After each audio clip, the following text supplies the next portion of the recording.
बोले सोने हाल सासरी अकाल। हलत पलत मुख उज्जल होई है, नित ध्याइयै हर पुरख नरंजना। तेरे कवन कवन गुण कह कै गावां, तू साहिब गुणी निधाना। तुमरी महिमा बरन न साको, तू ठाकर ऊच भगवाना। तुमरी महिमा बरन न साको, तू ठाकर ऊच भगवाना। सतनाम वाहिगुरु साहिब जी। मंगर माहे सुहंदियाँ, हर पिर संग बैठड़ियाँ। तिनकी शोभा क्या गनी, जे साहिब मेलड़िया। मंघर माहे सुहंदियाँ, हर पिर संग बैठड़िया। तिनकी शोभा क्या गनी, जे साहिब मेलड़िया। तन मन मौलिया राम स्यों, संग साध सहेलड़िया। साध जनाते बाहरी, से रहन अकेलड़िया। तिन दुख ना कबहू उतरै, से जम के बस पड़िया। जिन्नी राविया प्रभ अपना, से दिसन नित खड़िया। रतन जवेहर लाल हर, कंठ तिना जड़िया। नानक बांछै धूड़ तिन, प्रभ सरणी दर पड़िया। मंघर प्रभ आराधना, बहुड़ना जन्मड़िया। नानक बांछै धूड़ तिन, प्रभ सरणी दर पड़िया। मंघर प्रभ आराधना, बहुड़ना जन्मड़िया। वाहिगुरु जी का खालसा, वाहिगुरु जी की फतेह। अज सतगुरु साहिब जी की बख्शिश दे सदका मंगर दा महीना, जिस नूं असी आम पंजाबी बोली दे विच मगर दा महीना आखदे हां, यह प्रवेश किया है। धन गुरु अर्जन देव जी महाराज सच्चे पातशाह बानी दे बोहित सतगुरु जी, तिन्हां दी ए महान पावन पवित्र बानी 12 महा, जो कि सतगुरु साहिब जी ने राग माझ दे विच उचारण की है। इस दे विचों आप जी ने अज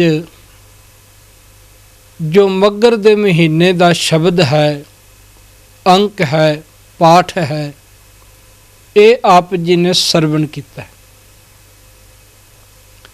धन श्री गुरु ग्रंथ साहिब जी महाराज जी दे ये नवे स्वरूप जो हैं,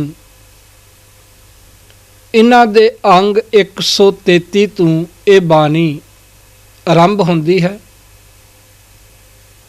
ਅਤੇ ਅੰਗ 136 ਦੇ ਉੱਪਰ ਇਸ ਬਾਣੀ ਦੀ ਸੰਪੂਰਨਤਾ ਹੈ। ਇਸ ਬਾਣੀ ਦੇ ਵਿੱਚ ਕੁੱਲ ਸ਼ਬਦ ਜਿਹੜੇ ਹਨ ਉਹ 14 ਹਨ। ਮਹੀਨੇ 12 ਨੇ ਪਰ ਸ਼ਬਦ 14 ਨੇ, ਕਿਉਂਕਿ ਜਿਹੜਾ ਪਹਿਲਾ ਇੱਕ ਸ਼ਬਦ ਹੈ, ਕਿਰਤ ਕਰਮ ਕੇ ਵਿਛੜੇ ਕਰ ਕਿਰਪਾ ਮੇਲੋ ਰਾਮ, ਇਸ ਦੇ ਵਿੱਚ ਕਿਸੇ ਮਹੀਨੇ ਦਾ ਜ਼ਿਕਰ ਨਹੀਂ। ਉਸ ਪਰਮਾਤਮਾ ਦੇ ਅੱਗੇ ਬੇਨਤੀ ਦਾ ਸ਼ਬਦ ਹੈ, ਮਿਲਾਪ ਦਾ ਸ਼ਬਦ ਹੈ।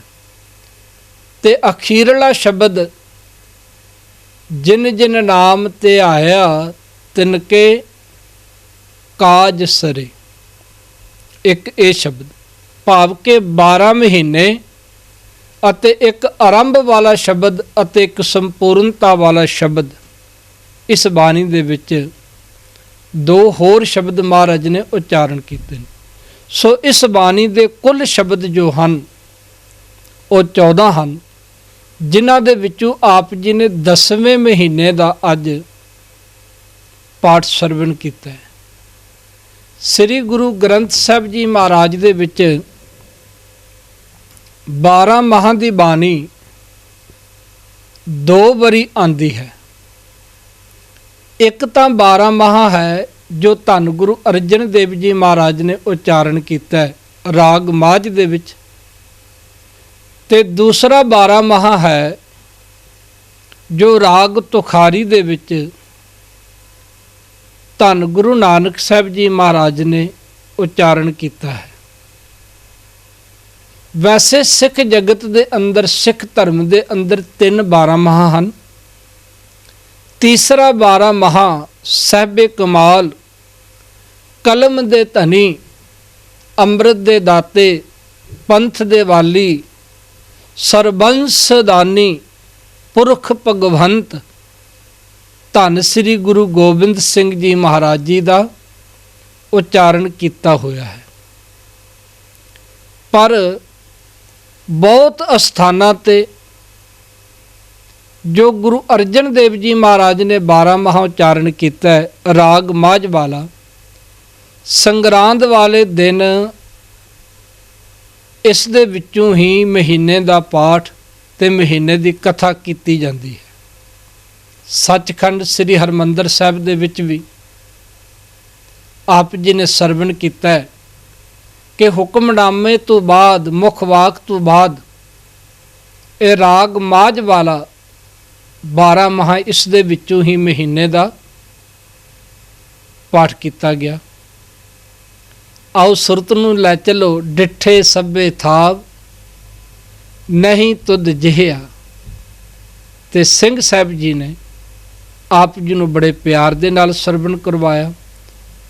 ਤੇ ਅੱਜ ਹੀ ਮੰਜੀ ਸਾਹਿਬ ਦੀਵਾਨ ਹਾਲ ਵਿਖੇ, ਸ੍ਰੀ ਅੰਮ੍ਰਿਤਸਰ ਸਾਹਿਬ ਵਿਖੇ ਮੁੱਖ ਵਾਕ ਦੀ ਕਥਾ ਤੋਂ ਉਪਰੰਤ ਇਸ ਮਹੀਨੇ ਦੀ ਵਿਚਾਰ ਧੰਨ ਗੁਰੂ ਰਾਮਦਾਸ ਜੀ ਮਹਾਰਾਜ ਦੇ ਗ੍ਰੰਥੀ ਸਾਹਿਬਾਨ, ਗਿਆਨੀ ਸਾਹਿਬਾਨ ਜੀ ਨੇ ਬੜੇ ਪਿਆਰ ਦੇ ਨਾਲ ਕੀਤੀ। ਸੋ ਸਾਧ ਸੰਗਤ ਜੀ, ਸੰਗਰਾਂਦ ਸ਼ਬਦ ਸੰਸਕ੍ਰਿਤ ਦੇ ਸ਼ਬਦ ਸੰਕਰਾਂਤ ਤੋਂ ਬਣਿਆ ਤੇ ਇਸ ਦਾ ਸੰਬੰਧ ਸੂਰਜ ਦੇ ਨਾਲ ਹੈ। ਸੂਰਜ 365 ਦਿਨਾਂ ਦੇ ਵਿੱਚ ਇੱਕ ਆਪਣਾ ਚੱਕਰ ਪੂਰਾ ਕਰਦਾ ਹੈ ਧਰਤੀ ਦਾ, 365 ਦਿਨਾਂ ਦੇ ਵਿੱਚ। ਤੇ ਜਦੋਂ ਸੂਰਜ ਇੱਕ ਰਾਸ ਤੋਂ ਦੂਸਰੀ ਰਾਸ ਦੇ ਵਿੱਚ ਪ੍ਰਵੇਸ਼ ਕਰਦਾ ਹੈ, ਉਸ ਨੂੰ ਸਕਰਾਂਦ, ਜਿਸ ਨੂੰ ਅਸੀਂ ਆਪਣੀ ਬੋਲੀ ਦੇ ਵਿੱਚ ਸੰਗਰਾਂਦ ਆਖ ਦਿੰਦੇ ਹਾਂ। ਸਾਧ ਸੰਗਤ, ਜਿਵੇਂ ਮੱਸਿਆ ਤੇ ਪੂਰਨਮਾਸ਼ੀ, ਇਹਨਾਂ ਦਾ ਸੰਬੰਧ ਚੰਦਰਮਾ ਦੇ ਨਾਲ ਹੈ। ਤੇ ਚੰਦਰਮਾ ਜਿਹੜਾ ਹੈ ਉਹ 352 ਦਿਨਾਂ ਦੇ ਵਿੱਚ ਆਪਣਾ ਇੱਕ ਚੱਕਰ ਪੂਰਾ ਕਰਦਾ। ਸੂਰਜ 365 ਦਿਨਾਂ ਦੇ ਵਿੱਚ ਆਪਣਾ ਇੱਕ ਚੱਕਰ ਪੂਰਾ ਕਰਦਾ ਤੇ ਚੰਦਰਮਾ 352 ਦਿਨਾਂ ਦੇ। ਸੋ 13 ਦਿਨ ਦਾ ਫਰਕ ਹੈ। ਕਈ ਵਾਰੀ ਅਸੀਂ ਜਦੋਂ ਗੁਰਪੁਰਬ ਦਾ ਵੀ ਦੇਖਦੇ ਹਾਂ, ਇਹਨਾਂ ਦੇ ਦਿਨਾਂ ਦੇ ਵਿੱਚ ਫਰਕ ਪੈ ਜਾਂਦਾ ਹੈ, ਕਿਉਂਕਿ ਸੂਰਜ ਅਤੇ ਚੰਦਰਮਾ ਦੀ ਚਾਲ ਇੱਕ ਨਹੀਂ। ਇਹਨਾਂ ਦੀ ਚਾਲ ਦੇ ਵਿੱਚ ਫਰਕ ਹੈ। ਸੋ ਅਸੀਂ ਇਸ ਪਾਸੇ ਵੱਲ ਨਹੀਂ ਜਾਣਾ। ਜੋ ਸ਼ਬਦ ਦੀ ਵਿਚਾਰ ਹੈ ਆਪਾਂ ਇਸ ਦੇ ਨਾਲ ਅੱਜ ਜੁੜਨਾ ਹੈ। ਕੱਤਕ ਦੇ ਮਹੀਨੇ ਤੋਂ ਬਾਅਦ ਵਿੱਚ ਮੰਗਰ ਦਾ ਮਹੀਨਾ, ਗੁਰਬਾਣੀ ਦੇ ਵਿੱਚ ਇਸ ਨੂੰ ਮੱਗਰ ਨਹੀਂ ਲਿਖਿਆ ਗਿਆ, ਮੰਮੇ ਦੇ ਉੱਪਰ ਟਿੱਪੀ ਹੈ। ਘੱਗੇ ਨੂੰ ਵੀ ਸਿਹਾਰੀ ਹੈ ਤੇ ਰਾਰੇ ਨੂੰ ਵੀ ਸਿਹਾਰੀ ਹੈ, ਮੱਘਰ। ਪਰ ਅਸੀਂ ਇਸ ਨੂੰ ਆਮ ਤੌਰ ਤੇ ਮੱਗਰ ਇਸ ਤਰ੍ਹਾਂ ਉਚਾਰਨ ਕਰਦੇ ਹਾਂ। ਪਰ ਜਦੋਂ ਗੁਰਬਾਣੀ ਦਾ ਉਚਾਰਨ ਕਰਨਾ ਹੈ, ਜਦੋਂ ਗੁਰਬਾਣੀ ਦਾ ਪਾਠ ਕਰਨਾ ਹੈ, ਉਦੋਂ ਗੁਰੂ ਪਿਆਰਿਓ ਧਿਆਨ ਦੇਣ ਦੀ ਲੋੜ ਹੈ ਕਿ ਗੁਰਬਾਣੀ ਦਾ ਪਾਠ ਸ਼ੁੱਧ ਹੋਵੇ। ਸੋ ਇਹ ਜਿਹੜਾ ਮੱਗਰ ਦਾ ਮਹੀਨਾ ਹੈ, ਇਸ ਮਹੀਨੇ ਦੇ ਵਿੱਚ ਨਾ ਬਹੁਤੀ ਗਰਮੀ ਹੈ ਅਤੇ ਨਾ ਹੀ ਬਹੁਤ ਸਰਦੀ ਹੈ। ਇਸ ਮਹੀਨੇ ਦਾ ਜਿਹੜਾ ਮੌਸਮ ਹੈ, ਵੈਦਰ ਜਿਹੜਾ ਹੈ,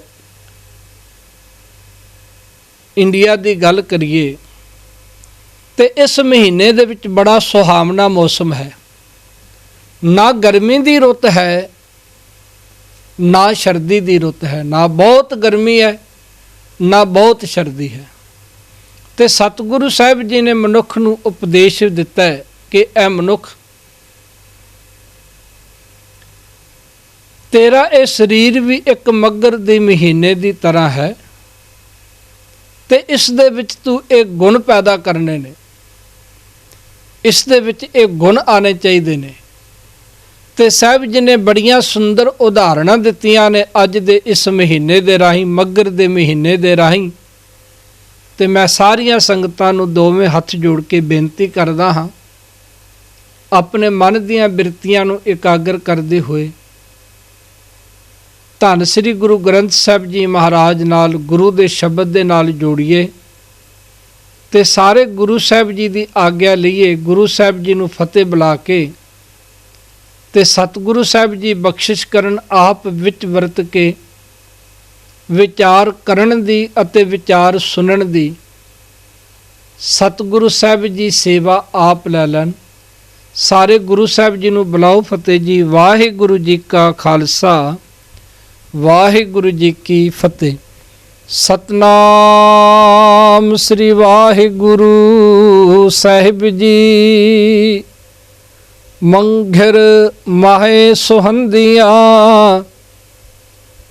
ਹਰ ਪਿਰ ਸੰਗ ਬੈਠੜਿਆ। ਸਤਿਗੁਰੂ ਸਾਹਿਬ ਜੀ ਨੇ ਇਸ ਮਹੀਨੇ ਦੇ ਰਾਹੀਂ ਉਪਦੇਸ਼ ਦਿੰਦੇ ਹੋਏ, ਹਰ ਇੱਕ ਮਨੁੱਖ ਚਾਹੁੰਦਾ ਕਿ ਮੈਂ ਸੋਹਣਾ ਲੱਗਾ, ਮੈਂ ਦੂਸਰੇ ਨੂੰ ਖੂਬਸੂਰਤ ਦਿਖਾਈ ਦੇਵਾਂ, ਮੈਨੂੰ ਲੋਕ ਤੱਕ ਕੇ ਆਖਣ ਕਿ ਇਹ ਤੇ ਬਹੁਤ ਸੋਹਣਾ ਹੈ, ਇਹ ਤੇ ਬਹੁਤ ਚੰਗਾ ਹੈ, ਲੋਕ ਆਖਣ ਇਹ ਤੇ ਬਹੁਤ ਭਲਾ ਹੈ। ਤੇ ਮੇਰੇ ਸਾਹਿਬ ਜੀ ਕਹਿੰਦੇ ਨੇ ਕਿ ਇਹ ਮਨੁੱਖ, ਜੇ ਤੂੰ ਆਪਣੇ ਆਪ ਨੂੰ ਸੰਵਾਰਨਾ ਚਾਹੁੰਦਾ ਹੈ, ਆਪਣੇ ਆਪ ਨੂੰ ਸੋਹਣਾ ਬਣਾਉਣਾ ਚਾਹੁੰਦਾ ਹੈ, ਸਈ ਸੁੰਦਰ ਸੋਹਣੇ ਸਾਧ ਸੰਗ ਜਿਨ ਬਹਿਨੇ, ਉਹ ਸੋਹਣੇ ਨੇ, ਉਹ ਸੁੰਦਰ ਸਰੂਪ ਵਾਲੇ ਨੇ, ਉਹ ਸੁੰਦਰ ਜੀਵਨ ਵਾਲੇ ਨੇ, ਜਿਹੜੇ ਸਤ ਸੰਗਤ ਦੇ ਵਿੱਚ ਆ ਕੇ ਬੈਠਦੇ ਨੇ। ਤੇ ਸਤਿਗੁਰੂ ਜੀ ਨੇ ਅੱਜ ਦਾ ਇਹ ਮਹੀਨਾ, ਮੱਗਰ ਦਾ ਮਹੀਨੇ ਦਾ ਉਪਦੇਸ਼ ਦਿੰਦੇ ਹੋਏ ਬਚਨ ਕੀਤੇ ਨੇ। ਤੇ ਇਹ ਉਪਦੇਸ਼ ਕੇਵਲ ਅੱਜ ਦੇ ਦਿਨ ਹੀ ਨਹੀਂ, ਇਹ ਕੇਵਲ ਉਪਦੇਸ਼ ਵੀ ਅੱਜ ਸੰਗਰਾਂਦ ਹੈ, ਅੱਜ ਮੱਗਰ ਦਾ ਮਹੀਨਾ ਪ੍ਰਵੇਸ਼ ਕੀਤਾ ਹੈ ਤੇ ਅੱਜ ਵਾਸਤੇ ਹੀ ਇਹ ਉਪਦੇਸ਼ ਹੈ, ਨਹੀਂ। ਇਹ ਉਪਦੇਸ਼ ਤੇਰੇ ਵਾਸਤੇ ਸਦਾ ਹੈ, ਇਸ ਨੂੰ ਆਪਣੇ ਜੀਵਨ ਦੇ ਵਿੱਚ ਅਪਣਾਉਣਾ ਹੈ। ਤੇ ਸਾਹਿਬ ਜੀ ਬਖਸ਼ਿਸ਼ ਕਰਦੇ ਨੇ, ਮੰਗਰ ਮਾਹੇ ਸੁਹੰਦੀਆਂ। ਬਹੁਤੀ ਗੁਰਬਾਣੀ ਇਸ ਤਰ੍ਹਾਂ ਉਚਾਰਨ ਕੀਤੀ ਗਈ ਹੈ ਕਿ हे ਪ੍ਰਭੂ, हे ਵਾਹਿਗੁਰੂ, ਤੂੰ ਸਾਡਾ ਕੰਤ ਹੈ, ਤੂੰ ਸਾਡਾ ਪਤੀ ਹੈ ਤੇ ਅਸੀਂ ਸਾਰੀਆਂ ਤੇਰੀਆਂ ਜੀਵ ਰੂਪੀ ਇਸਤਰੀਆਂ ਹਾਂ। ਇਸ ਜਗ ਮੈਂ ਪੁਰਖ ਏਕ ਹੈ, ਹੋਰ ਸਗਲੀ नार सुबाई। ते कैसा पति है? अकाल मूर्त वर पाया अबनासी, ना कदे मरे न जाया, ਵਿਆਹ ਹੋਆ ਮੇਰੇ ਬਾਬਲਾ, ਗੁਰਮੁਖੇ ਹਰ ਪਾਇਆ। ਸਭ ਜੀ ਕਹਿੰਦੇ ਨੇ ਕਿ ਉਹ ਮਾਲਕ, ਉਹ ਪਤੀ ਐਸਾ ਹੈ, ਉਹ ਵਾਹਿਗੁਰੂ ਐਸਾ ਹੈ ਜਿਹੜਾ ਕਦੀ ਵੀ ਮਰਦਾ ਨਹੀਂ। ਆ ਜਿਹੜਾ ਦੁਨਿਆਵੀ ਪੱਲਾ ਪਕੜਾਇਆ ਜਾਂਦਾ ਹੈ ਸਾਡੇ ਸਿੱਖ ਰਹਿਤ ਮਰਿਆਦਾ ਦੇ ਵਿੱਚ, ਸਿੱਖ ਜਗਤ ਦੇ ਵਿੱਚ ਜਦੋਂ ਆਨੰਦ ਕਾਰਜ ਦੀ ਮਰਿਆਦਾ ਹੁੰਦੀ ਹੈ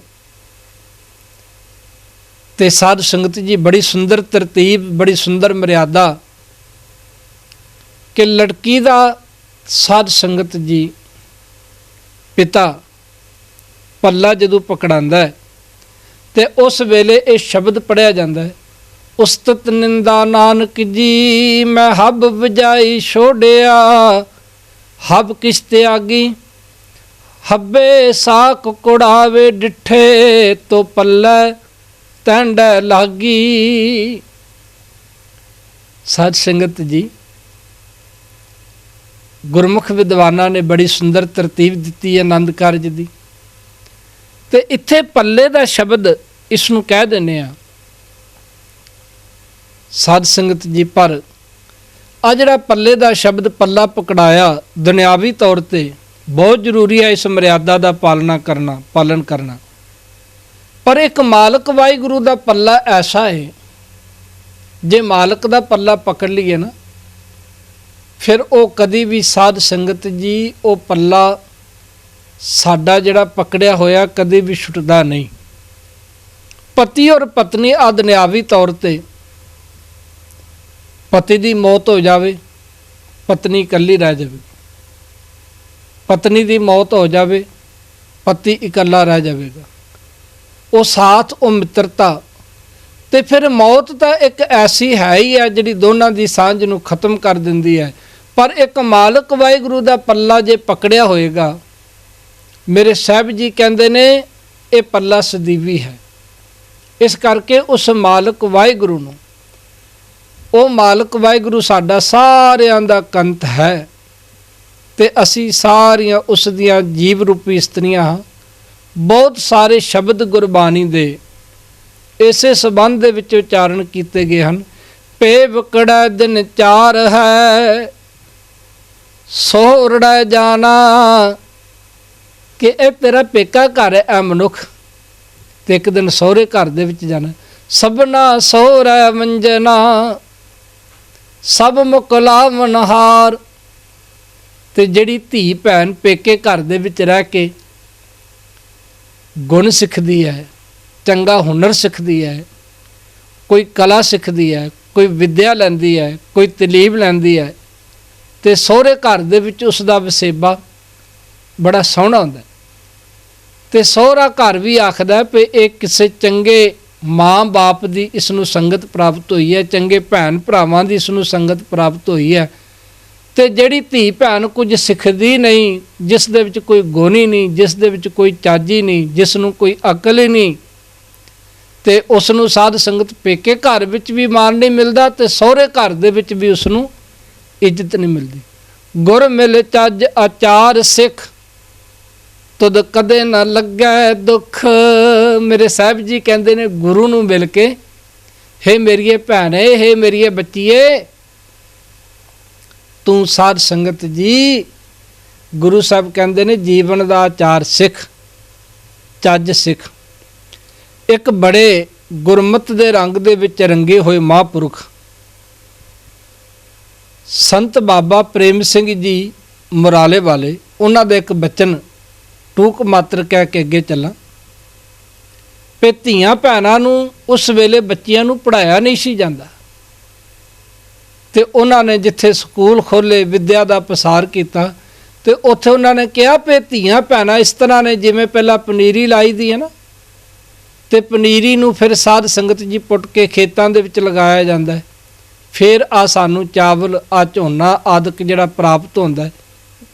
ਤੇ ਕਹਿਣ ਲੱਗੇ ਧੀਆਂ ਵੀ ਇਸ ਤਰ੍ਹਾਂ ਨੇ, ਬੱਚੀਆਂ ਨੂੰ ਪੜ੍ਹਾਓ, ਇਹਨਾਂ ਨੂੰ ਚੰਗੀ ਤਾਲੀਮ ਦੇਵੋ, ਤਾਂ ਹੀ ਇਹਨਾਂ ਦਾ ਸਹੁਰੇ ਘਰ ਦੇ ਵਿੱਚ ਚੰਗਾ ਵਸੇਬਾ ਹੋਵੇਗਾ। ਸੋ ਸਤਿਗੁਰੂ ਸਾਹਿਬ ਜੀ ਵੀ ਸਾਨੂੰ ਉਪਦੇਸ਼ ਇਹ ਦਿੰਦੇ ਨੇ ਕਿ ਅਸੀਂ ਸਾਰੀਆਂ ਉਸ ਪ੍ਰਭੂ ਪਰਮਾਤਮਾ ਦੀਆਂ ਜੀਵ ਰੂਪੀ ਇਸਤਰੀਆਂ ਹਾਂ, ਤੇ ਉਹ ਪ੍ਰਭੂ ਪਰਮਾਤਮਾ ਸਾਡਾ ਸਾਰਿਆਂ ਦਾ ਕੰਤ ਹੈ, ਤੇ ਉਹਨਾਂ ਦਾ ਸਤਿਗੁਰੂ ਸਾਹਿਬ ਜੀ ਕਹਿੰਦੇ ਨੇ ਉਹ ਸ਼ੋਭਨੀਕ ਨੇ ਕਿਹੜੀਆਂ? ਹਰ ਪਿਰਸੰਗ ਬੈਠੜੀਆਂ, ਜਿਹੜੀਆਂ ਹਰੀ ਪਰਮਾਤਮਾ ਵਾਹਿਗੁਰੂ ਪ੍ਰਭੂ ਕੰਤ ਦੇ ਨਾਲ ਮਿਲ ਕੇ ਬੈਠ ਗਈਆਂ ਨੇ। ਦੇਖੋ ਜਿਹੜੀ ਇਸਤਰੀ ਦੁਨਿਆਵੀ ਤੌਰ ਤੇ ਵੀ ਜਿਹੜੀ ਇਸਤਰੀ ਆਪਣੇ ਪਤੀ ਦੇ ਨਾਲ ਮਿਲ ਕੇ ਬੈਠਦੀ ਹੈ, ਆਪਣੇ ਪਤੀ ਦੀ ਆਗਿਆ ਦੇ ਵਿੱਚ ਚੱਲਦੀ ਹੈ, ਆਪਣੇ ਪਤੀ ਦਾ ਹੁਕਮ ਮੰਨਦੀ ਹੈ, ਤੇ ਉਸ ਦਾ ਜੀਵਨ ਸਫਲ ਹੋ ਜਾਂਦਾ ਹੈ। ਇਸੇ ਤਰ੍ਹਾਂ ਉਹ ਪ੍ਰਭੂ ਦੇ ਪਿਆਰ ਵਾਲੇ ਜਿਹੜੇ ਪ੍ਰਭੂ ਦੇ ਹੁਕਮ ਦੇ ਵਿੱਚ ਚੱਲਦੇ ਨੇ, ਉਹਨਾਂ ਦੀ ਸਾਹਿਬ ਜੀ ਗੱਲ ਕਰ ਰਹੇ ਨੇ, ਤਿੰਨ ਕੀ ਸੋਭਾ ਕਿਆ ਗਨੀ ਜੇ ਸਾਹਿਬ ਮੇਲੜੀਆਂ। ਉਹਨਾਂ ਦੀ ਸੋਭਾ ਵਰਣਨ ਹੀ ਨਹੀਂ ਕੀਤੀ ਜਾ ਸਕਦੀ, ਬਿਆਨ ਹੀ ਨਹੀਂ ਕੀਤੀ ਜਾ ਸਕਦੀ। ਕਿਹਨਾਂ ਦੀ? ਜਿਨ੍ਹਾਂ ਨੂੰ ਸਾਹਿਬ ਜੀ ਨੇ ਆਪਣੇ ਨਾਲ ਮੇਲ ਲਿਆ, ਭਾਵ ਕਿ ਜਿਨ੍ਹਾਂ ਨੂੰ ਪ੍ਰਭੂ ਕੰਤ ਦਾ ਮਿਲਾਪ ਪ੍ਰਾਪਤ ਹੋ ਗਿਆ। ਤਨ ਮਨ ਮੋਲਿਆ ਰਾਮ ਸਿਉ ਸੰਗ ਸਾਧ ਸਹੇਲੜੀਆਂ। ਆ ਸੰਗ ਸਾਧ ਸਹੇਲੜੀਆਂ ਜਿਹੜੇ ਗੁਰੂ ਦੀ ਸੰਗਤ ਦੇ ਵਿੱਚ ਆ ਕੇ ਬੈਠ ਗਏ, ਜਿਨ੍ਹਾਂ ਨੇ ਆ ਸਤ ਸੰਗ ਰੂਪੀ ਸਹੇਲੀਆਂ ਇਹਨਾਂ ਦੀ ਸੰਗਤ ਕਰ ਲਈ, ਤੇ ਫਿਰ ਕੀ ਹੋਇਆ? ਉਹਨਾਂ ਦਾ ਤਨ ਵੀ ਤੇ ਉਹਨਾਂ ਦਾ ਮਨ ਵੀ ਖਿੜ ਜਾਂਦਾ ਹੈ, ਖੁਸ਼ੀ ਦੇ ਵਿੱਚ ਆ ਜਾਂਦਾ ਹੈ, ਖੇੜੇ ਦੇ ਵਿੱਚ ਆ ਜਾਂਦਾ ਹੈ, ਆਨੰਦ ਦੇ ਵਿੱਚ ਆ ਜਾਂਦਾ ਹੈ, ਵਿਗਾਸ ਦੇ ਵਿੱਚ ਆ ਜਾਂਦਾ ਹੈ ਉਹਨਾਂ ਦਾ, ਜਿਹੜੇ ਪ੍ਰਭੂ ਪਰਮਾਤਮਾ ਵਾਹਿਗੁਰੂ ਦੇ ਨਾਲ ਮਿਲ ਜਾਂਦੇ ਨੇ, ਤੇ ਜਿਹੜੇ ਸਤ ਸੰਗਤ ਕਰਦੇ ਨੇ, ਜਿਹੜੇ ਗੁਰੂ ਦੀ ਸੰਗਤ ਦੇ ਵਿੱਚ ਆਉਂਦੇ ਨੇ, ਜਿਹੜੇ ਸਤ ਸੰਗਤ ਦੇ ਵਿੱਚ ਮਿਲ ਕੇ ਬੈਠ ਕੇ ਕੀ ਕਰਦੇ ਨੇ? ਉਸ ਵਾਹਿਗੁਰੂ ਦਾ ਨਾਮ ਉਚਾਰਨ ਕਰਦੇ ਨੇ। ਮੇਰੇ ਸਾਹਿਬ ਜੀ ਉਹਨਾਂ ਦਾ ਜ਼ਿਕਰ ਕਰ ਰਹੇ ਨੇ, ਸਾਧ ਜਨਾ ਤੇ ਬਾਹਰੀ ਸੇ ਰਹਿਣ ਅਕੇਲੜੀਆਂ। ਪਰ ਜਿਨ੍ਹਾਂ ਨੇ ਸਾਧ ਸੰਗਤ ਜੀ ਭਲਿਆਂ ਪੁਰਖਾਂ ਦੀ ਸੰਗਤ ਨਹੀਂ ਕੀਤੀ, ਜਿਹੜੇ ਸਤ ਸੰਗਤ ਦੇ ਵਿੱਚ ਨਹੀਂ ਆਏ, ਉਹ ਇਕੱਲੇ ਰਹਿ ਜਾਂਦੇ ਨੇ ਸਾਧ ਸੰਗਤ ਜੀ। ਜਿਵੇਂ ਛੁੱਟੇ ਤਿਲ ਬੁਆੜ ਜਿਉ ਸੁੰਜੈ ਅੰਦਰ ਖੇਤ, ਖੇਤੈ ਅੰਦਰ ਛੁੱਟਿਆ ਕਹੋ ਨਾਨਕ ਸੋਨਾ। ਫਲੀਏ ਫੁਲੀਏ ਬੱਪੜੇ ਵੀ ਤਨ ਵਿੱਚ ਸੁਆਹ। ਜਿਵੇਂ ਤਿਲਾਂ ਦਾ ਖੇਤ ਹੁੰਦਾ ਨਾ ਜੀ, ਇੱਕ ਵਿੱਚ ਬੁਆੜ ਦਾ ਹੁੰਦਾ, ਤੇ ਉਹ ਵੀ ਤਿਲਾਂ ਦੇ ਬੂਟੇ ਵਰਗਾ ਹੀ ਹੈ। ਕਈ ਵਾਰੀ ਆਪਾਂ ਦੇਖਿਆ ਕਿ ਉਹ ਤਿਲ ਦੇ ਬੂਟੇ ਦੇ ਨਾਲੋਂ ਵੀ ਨਾ ਉਸ ਦੇ ਉੱਪਰ ਰੂਪ ਜ਼ਿਆਦਾ ਹੁੰਦਾ ਹੈ, ਸੁੰਦਰਤਾ ਜ਼ਿਆਦਾ ਹੁੰਦੀ ਹੈ। ਪਰ ਕਿਸਾਨ ਕੀ ਕਰਦਾ, ਜ਼ਿਮੀਂਦਾਰ ਕੀ ਕਰਦਾ?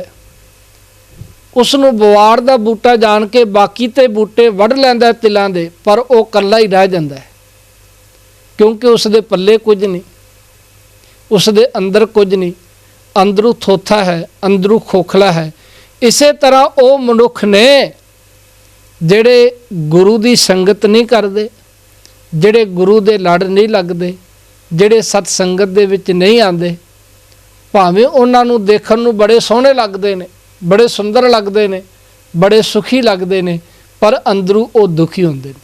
ਇਸੇ ਤਰ੍ਹਾਂ ਮੇਰੇ ਸਾਹਿਬ ਜੀ ਕਹਿੰਦੇ ਨੇ, ਜਿਹੜੇ ਸਤ ਸੰਗਤ ਦੇ ਵਿੱਚ ਨਹੀਂ ਆਏ, ਜਿਨ੍ਹਾਂ ਨੂੰ ਗੁਰੂ ਦੀ ਸੰਗਤ ਪ੍ਰਾਪਤ ਨਹੀਂ ਹੋਈ, ਤਿਨ ਦੁੱਖ ਨਾ ਕਬਹੂ ਉਤਰੈ ਸੇ ਜਮ ਕੈ ਵਸ ਪੜੀਆਂ।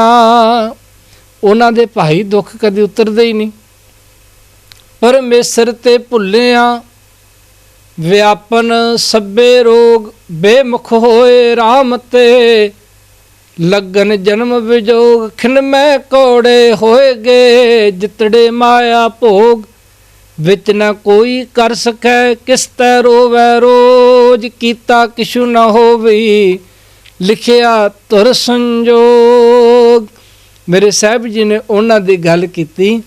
ਫਿਰ ਜਿਹੜੇ ਸਾਧ ਸੰਗਤ ਜੀ ਗੁਰੂ ਦੀ ਸੰਗਤ ਦੇ ਵਿੱਚ ਨਹੀਂ ਆਏ, ਜਿਨ੍ਹਾਂ ਤੇ ਇਹ ਬਖਸ਼ਿਸ਼ ਨਹੀਂ ਹੋਈ, ਸਾਹਿਬ ਜੀ ਕਹਿੰਦੇ ਨੇ ਉਹ ਸਦਾ ਦੁਖੀ ਰਹਿੰਦੇ ਨੇ, ਤੇ ਜਮਾਂ ਦੇ ਨਾਲ ਉਹਨਾਂ ਦਾ ਵਾਹ ਪੈਂਦਾ। ਜਿੰਨੀ ਰਾਵਿਆ ਪ੍ਰਭ ਆਪਣਾ